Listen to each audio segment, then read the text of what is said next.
If you're worried that someone might have dementia, there are 3 really important things that you need to do. In this video, I'm going to explore those 3 things with you. The first thing you need to do is have an open and honest conversation about your concerns.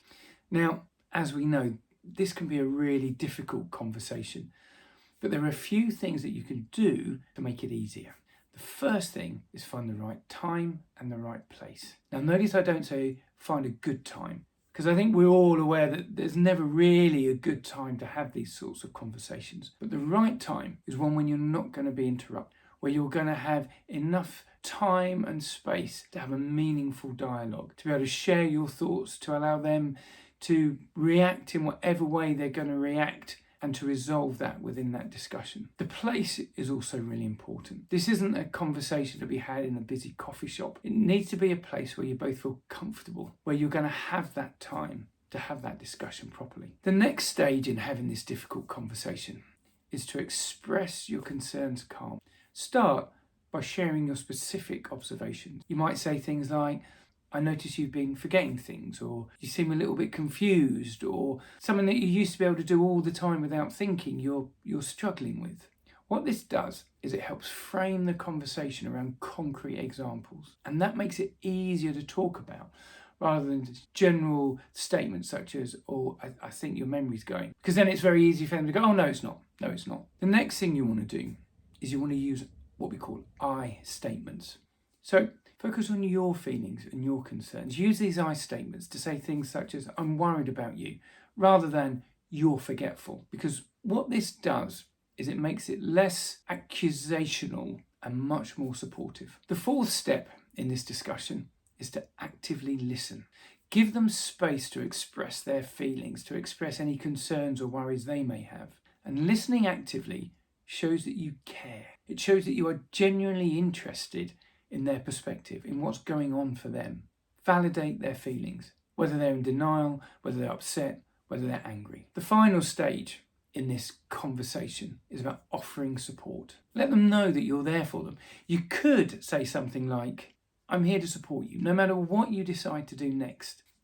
Having this support reassures people that whatever happens next, they're not going to have to navigate it alone. Now, starting this dialogue can be really difficult, and it's important that they feel supported and not judged. If you can, encourage them to share their feelings, to share their thoughts, because what this does is it helps create a pathway for future action. So that's the first thing you must do, have that conversation. The next may seem very obvious, but it's seek medical advice. Encourage the individual to go and see a doctor, but approach the topic delicately. You may want to say something like, I've noticed some changes and I'm wondering if it'd be a good idea to go and have a chat with your GP about it, or your doctor about it. What this does is it shows concern, but doesn't raise alarm. Now, as we all know, a professional assessment is vital, because the earlier we intervene can make a huge difference in terms of treatment and care. Now, it's likely that they're going to be hesitant, and that's totally normal. If that is the case, offer to go with them to the appointment. Be supportive. And finally, and this is something that a lot of people miss but is absolutely vital, you need to start thinking about their financial affairs, about their health affairs, about what's going to happen if they come to a point where they're not able to make these sorts of decisions. Now, there's something called a lasting power of attorney. Well, that's what we call it in the UK. Elsewhere, there will be other forms of attorney. But what this is essentially a legal document that appoints somebody they trust to be able to make decisions on their behalf if they lose the ability to do so.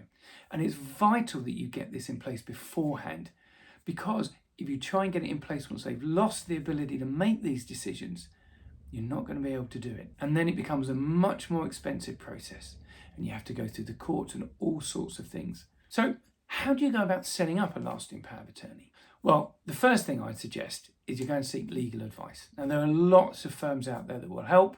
Most of the firms that I work with, if you were to phone them up, they would happily give you a half-hour, 45-minute chat down the phone just to talk things through and help you navigate the way forward. Once you've done that, the person that is going to make the power of attorney, so in this case the person that you're worried about that may have dementia, they need to choose a trusted person, the people they would trust to have full access to their finances and their property, to be able to manage it appropriately and in their best interests. Once you've done that and you've sought the legal advice, it's then just a case of completing the forms. Now, these forms can be difficult, and I would always suggest that you don't do it by yourself and that you take legal advice. But of course, that will be a decision that you make, or the person that is making the lasting power of attorney decides on at the time. So, to recap, if you think somebody has dementia, then there are 3 really important steps you need to take. Remember to talk to them about it, open and honestly. Encourage that medical evaluation. Encourage them to go and see their GP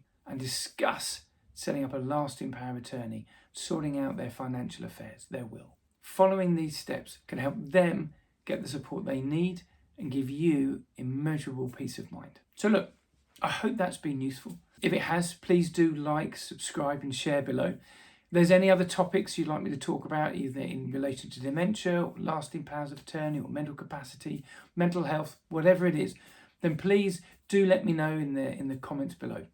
Until next time, thank you very much.